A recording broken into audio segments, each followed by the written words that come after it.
Hello दोस्तों, all in one channel में आपका स्वागत है। आज हम बात करेंगे एसेट और लायबिलिटी के बारे में कि एसेट क्या होता है और लायबिलिटी क्या होती है।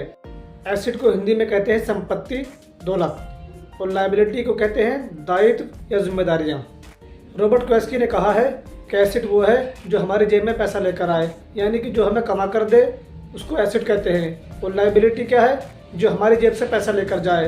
रॉबर्ट क्वेस्की ने कहा है कि घर हमारा एसेट नहीं बल्कि एक लायबिलिटी है, और वो कार जो हम रेंट पे नहीं चलाते हैं या किराए पे नहीं चलाते हैं, लायबिलिटी ही है।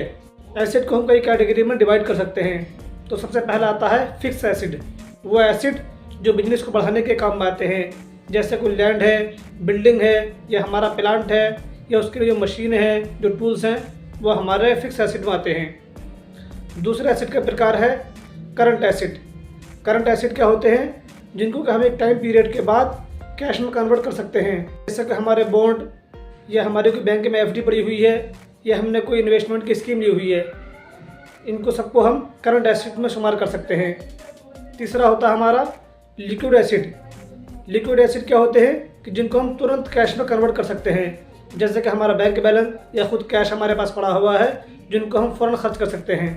एसेट का चौथा प्रकार है टेंजिबल एसेट, यानी कि ऐसे एसेट जिनको हम छू सकते हैं, देख सकते हैं, जिनको हम टच कर सकते हैं, उनको हम टेंजिबल एसेट कहते हैं। जैसे बिल्डिंग हो गई, प्लांट हो गया, मशीनरी हो गई, टूल्स हो गए, जिनको हम छू सकते हैं, वो टेंजिबल एसेट है।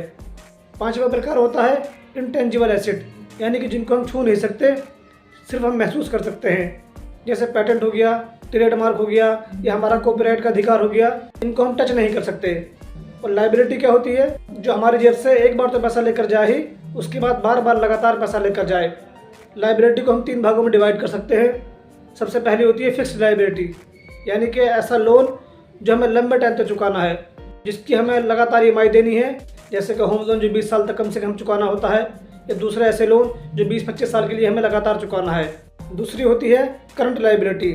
करंट लायबिलिटी किसको कहते हैं, जो कि हम लगातार चुका रहे होते हैं, जैसे हमारा इलेक्ट्रिसिटी बिल हो गया, हमारे घर का राशन हो गया, या हमारे क्रेडिट कार्ड के बिल हो गए, जो कि लगातार हमें हर महीने चुका रहे हैं, उसको हम करंट लायबिलिटी बोलते हैं। तीसरी लायबिलिटी होती है कॉन्टिजेंट लायबिलिटी, जिसको हम डाउटफुल लायबिलिटी भी बोलते हैं, यानी ऐसी लायबिलिटी जो समय के साथ कम और ज़्यादा होती रहती है। जैसे कि हमारे ऊपर कोई केस चल रहा है, उसका पता नहीं हमें कितने लंबे टाइम तक चलेगा, उसमें कितना खर्च होगा, या घर में कोई सीरियस बीमार पड़ जाए, उसके भी डाउटफुल लायबिलिटी बोल सकते हैं, जिसके बारे में पता नहीं होता कि हमें उसमें कितना खर्च होना है। अच्छा, एसेट और लायबिलिटी के बारे में समझना ज़रूरी क्यों है? क्योंकि जो गरीब आदमी है वो पूरी ज़िंदगी लायबिलिटी खरीदता रहता है, वो जितना पैसा कमाता रहता है उसको सारा खर्च करता रहता है। जो अमीर आदमी है वो अपनी कमाई से कुछ पैसा खर्च करता है, कुछ पैसा सेव करता है, उस सेव हुए पैसे को इन्वेस्टमेंट करता है, उससे एसेट खरीदता रहता है, जो फ्यूचर में उसको रिटर्न देते रहते हैं। मिडिल क्लास जो आदमी है वो पूरी ज़िंदगी लायबिलिटी को एसेट समझकर खरीदता रहता है, यानी कि उसने घर खरीदा, जिसको समझता है कि वो एसेट है, लेकिन वो एसेट नहीं होता है, लायबिलिटी होती है। वो घर जिसमें बंदा रहता है, जो जिस घर में हम रहते हैं, वो लायबिलिटी होती है। हाँ, ऐसा घर जिसका हमें रेंट आ रहा है, उसको हम एसेट में शुमार करते हैं। और जो कार हम खुद यूज़ करते हैं वो लायबिलिटी है। हाँ, जिस कार को हम किराए पे चलाते हैं, रेंट पे चलाते हैं, वो एसेट है। फाइनेंशियल एडवाइज़र कहते हैं कि हम अपने कमाई से सिर्फ हमें अपनी ज़रूरत की चीज़ ही खरीदनी चाहिए। अपने शौक़ की चीज़ें, अपने लग्जरी चीज़ें, जैसे लग्जरी कार हो गई, या महंगा फ़ोन हो गया, या दूसरी लग्जरी चीज़ें, उनको हमें कभी भी अपनी कमाई से नहीं खरीदना चाहिए, बल्कि अपने एसेट से जो इनकम आती है उससे खरीदना चाहिए।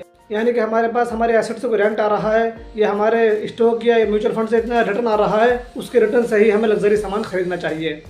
और शौक़ की चीज़ें, लग्जरी चीज़ें, जैसे महंगा फ़ोन, महंगी गाड़ी, ये कभी भी लोन लेकर नहीं खरीदनी चाहिए। आप ज़रूरत की चीज़ें तो एक बार लोन लेकर खरीद सकते हो, लेकिन शौक़ की चीज़ें कभी भी लोन लेकर नहीं खरीदनी चाहिए। आजकल दिखावा बहुत ज़्यादा हो रहा है। लोग क्रेडिट कार्ड से ईएमआई बनाकर या लोन लेकर अपने शौक़ पूरे करते हैं, जिससे अपनी फाइनेंशियल हेल्थ ख़राब करते हैं। तो तभी कहा जाता है कि अमीर आदमी एसेट खरीदता रहता है और गरीब आदमी पूरी ज़िंदगी लायबिलिटी खरीदता है।